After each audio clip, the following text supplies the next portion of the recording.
ایک شخص نے پوچھا کہ تم لوگ پیر کیوں بناتے ہو، کہاں سے ثابت ہے، یہ کس کتاب میں لکھا ہے؟ میں کہتا ہوں پیر کیوں بناتے ہم سے مت پوچھ، غوث پاک سے پوچھ، غریب نواز سے پوچھ. جب ان کو پیر کی ضرورت ہو تجھ جیسے پاکھنڈی کو کتنی ضرورت ہے؟ جب ان کو پیروں کی ضرورت، اتنے بڑے بڑے عالم اور فاضلوں کو پیروں کی ضرورت. اب سنیے پیر کہاں سے بنا. یہ تو حدیث سے ثابت ہے. رسول اللہ نے بیعت رضوان کے موقع پر بیعت لی صحابہ سے، صحابہ بیعت کرتے تھے رسول اللہ سے. یہ تو بیعت ثابت ہے، حدیث سے ہے. اور ایک بار نہیں، تجدید بیعت کئی بار صحابہ کرام سے کرواتے تھے آپ. جب بھی کوئی واقعہ عظیم ہوتا تو صحابہ سے آپ فرماتے آؤ میرے ہاتھ پہ بیعت کرو. صحابہ صحابیات بیعت کرتی. بخاری میں موجود ہے کہ عورتیں آئی رسول اللہ کے پاس کہ یا رسول اللہ ہم بھی آپ سے بیعت کرنا چاہتی ہیں، اور ہم چاہتی ہیں کہ جس طرح ہمارے شوہر آپ کے ہاتھ میں ہاتھ دے کر بیعت کرتے ہم بھی آپ کے ہاتھ میں ہاتھ دے کے کریں. فرمایا عورتوں کے لیے ہاتھ نہیں ہے، ہاتھ میں ہاتھ دینا. حضرت ابوبکر صدیق سے جو سلسلہ چلا ہے وہی سلسلہ نقشبندیہ ہے، اور حضرت عمر سے جو چلا وہ، اور حضرت عثمان سے جو چلا وہ سلسلہ سہروردیہ ہے، اور مولا کائنات سے جو سلسلہ چلا اسی کو آج ہم قادریہ کہتے ہیں. حضرت غوث اعظم کا سلسلہ حضرت مولا کائنات تک پہنچتا ہے، اور سارے سلسلے حضرت غوث پاک تک چلے جاتے ہیں. تو یہ بیعت پھر وہاں سے شروع ہوئی. حضرت علی نے امام حسن کو بھی بیعت کروایا، ان کو خلافت دی. امام حسین کو خلافت دی، حسن بصری کو خلافت دی. پھر حسن بصری سے سلسلہ چشتیہ کی ایک شاخ نکلی جس میں ابراہیم ابن ادم آئے، پھر یہ تو ہر سلسلے میں بیعت چلتی رہی. تو میں کہتا ہوں تم کہہ رہے ہو کہ ہمیں بیعت کی ضرورت نہیں، تم مت کرو بھائی. ہم نے کب کہا تم پہ تو ایمان اور کلمے کی ضرورت ہے، بیعت کی کیا ضرورت ہے؟ کس نے بول دیا؟ یہ بیعت، یہ مرید، یہ سب ایمان والوں کے لیے ہے، وہابڑوں کے لیے نہیں ہے. لیکن آپ کو بتاؤ وہابڑوں کے یہاں بھی ہوتی ہے، تبلیغی جماعت والے بھی بیعت کرتے ہیں. اشرف علی تھانوی بھی مرید تھے. کس کا مرید تھا اشرف علی تھانوی؟ معلوم ہے آپ کو؟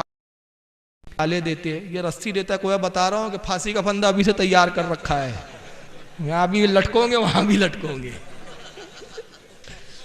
تو ان کے انعام الحسن نے بھی بیعت کیا ہے. اور جانے دیجیے حافظ الحسن ندوی ابھی مرا ہے ندوہ کا، وہ بھی پیر و مرشد بنا بیٹھا تھا. اس کا بھی خلیفہ ہمارے ناگپور کا ہی تھا ایک عبد الکریم پاریک، وہ بھی مر گیا. ابھی وہ بھی بیعت کرتا تھا، وہ بھی مرید بناتا تھا، اس کے آج بھی مرید ہے. تو ان کے بھی خود پیری مریدی ہے. اب ہم سے پوچھ رہے ہیں کہاں سے ثابت ہے؟ ارے اپنے مولانا سے پوچھ کہاں سے ثابت ہے. اور اگر تیرا مولانا دھوکہ دے رہا ہے اور بیوقوف بنا رہا ہے تو پھر جا کے پوچھ غوث پاک سے کہ آپ غوث اعظم ہو کہ آپ کو پیر کی ضرورت، تو ہمیں کیوں نہیں ضرورت؟ اللہ کے رسول نے ارشاد فرمایا، سرکار فرماتے کہ ہر بڑے کی تم پیروی کرو. صحابہ سے مخاطب فرمایا کہ تم اپنے بڑوں کی پیروی کر رہے، بعد والے تمہاری پیروی کریں. اور قرآن کہتا ہے، یہ بیعت کی تعریف ہے، قرآن کہتا ہے یوما ندعو کل اناس بامامہم، حشر کے دن کو یاد کرو جب ہم تمہیں تمہارے پیشوا کے ساتھ بلائیں گے. تو پیشوا جنتی تو آپ جنتی. تو پیشوا بنانا ہے، کسی نہ کسی کو رہبر بنانا ہے. تو مرشد جو ہے وہ واسطہ ہوتا ہے اللہ تک پہنچانے کا، یہ سلسلہ ہوتا ہے. یہ وہی آیت پہ عمل ہے جس میں قرآن نے کہا یا ایھا الذین آمنوا اتقوا اللہ وابتغوا الیہ الوسیلہ، اے ایمان والو اللہ سے ڈرو اور اس کی راہ میں وسیلہ تلاش کرو.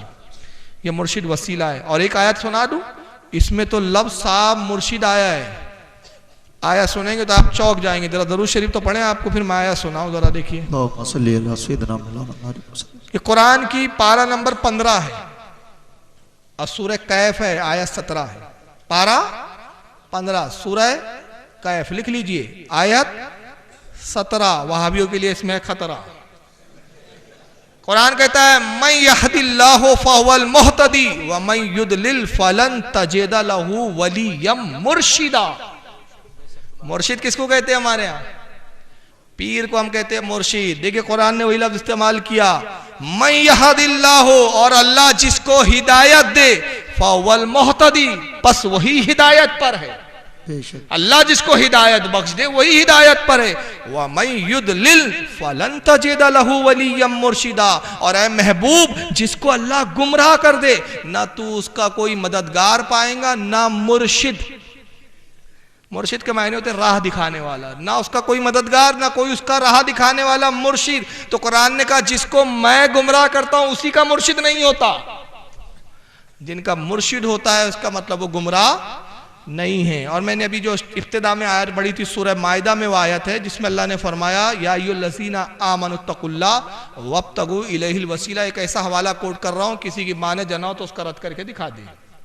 مولوی اسماعیل دہلوی جس کو دیوبندی بھی مانتے اور غیر مقلد بھی مانتے ہیں، صراط مستقیم میں لکھتا، یہ آیت کی تفسیر میں لکھا کہ وسیلے سے مراد پیر و مرشد ہے، صاف لکھا ہے اس نے۔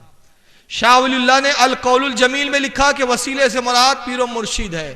تو شاہ ولی اللہ کو بھی تم مانتے ہو، اسماعیل دہلوی کو بھی مانتے ہو، جاؤ صراط مستقیم میں دیکھ لو، نہ ملے تو مجھے بلا لینا۔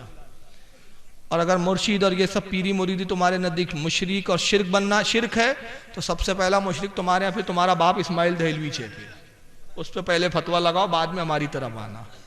واللہ عالم ثم رسول عالم۔